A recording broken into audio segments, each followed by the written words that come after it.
Hey y'all, it's Chonfelito. We got another one here for you today.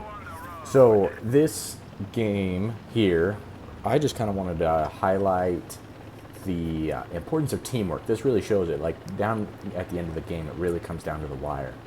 And it's only thanks to my teammate that we were able to win it. So I'm driving the T92e2, which is a pretty unique tank. You don't see it very often. It's got that huge hatch on it.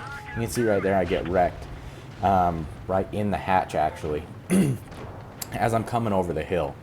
So it does have pretty good turret armor, but because that hatch is pretty weak, it does make it quite vulnerable, which is why I don't play the tank a whole lot, because some tanks like the AMX-30B or other tanks that have big cupolas, they end up like being pretty troll, but this one I don't find to be exceptionally troll, and you'll see that near the end it does kind of come down to the wire, and I end up getting penned a couple of times in that hatch.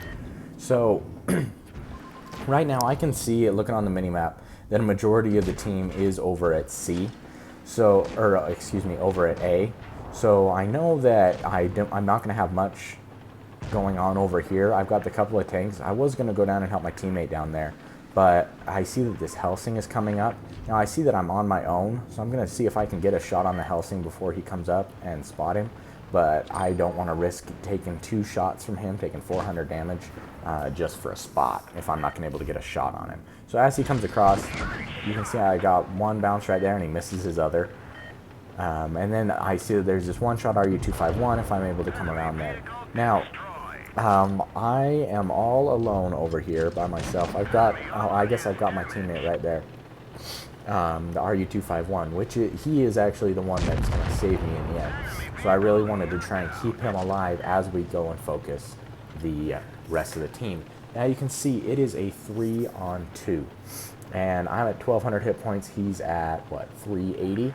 So with the tanks that are left, I think there's a Lerva, there's a Tiger P, and a VK, I believe. No, a T34. So you can see there's the Tiger P over there. I'm going to try and use this hill to hide my hull from the T34. And I see the Tiger P is going to go up and go for the RU.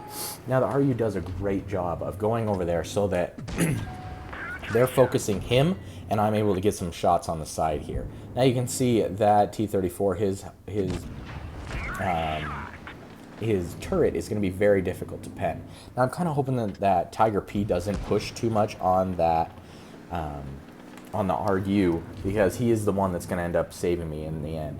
You can see right there, it is just red as can be. I see that low is right there, but again, I know that I'm getting penned right through here, so I kind of need to take my shots and get out of there. Now that's the second shot that I've taken from him, and at this point there's a shot from the Lerver, and I know that this position is just no longer viable. So I'm going to roll back behind the rock to use as hard cover, because like I said, that cupola just really isn't holding up against my the enemies. So right here I get another shot into that Tiger P, and now that RU he's almost down to a 1-shot. Unluckily that RU low rolls on him, but I know that he's got the DPM that he can deal with him.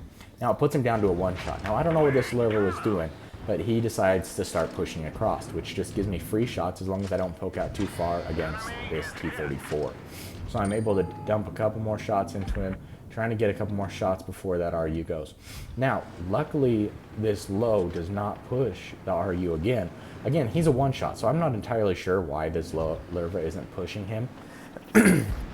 But I know that T34 is still over there, and he's a 2-shot for me at least. But I'm a 1-shot to him. We are both 1-shots.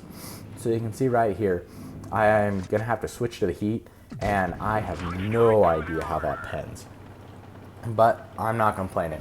Now, if I can get the HE to not bounce off his turret, then he is only a splash to me. And luckily, he turns his turret just right at the last second, and I'm able to finish him up. Now, I know that I need to push down on this Lerva here so that he doesn't take out that RU, because this is an easily winnable game by this Lerva if he takes out this RU. But luckily, this RU knows what he's doing, and is able to take the attention off the low so that I can get a shot, and then I'm going to back up so that the RU can get a shot. And then I'm just going to keep trying to bait this larva out.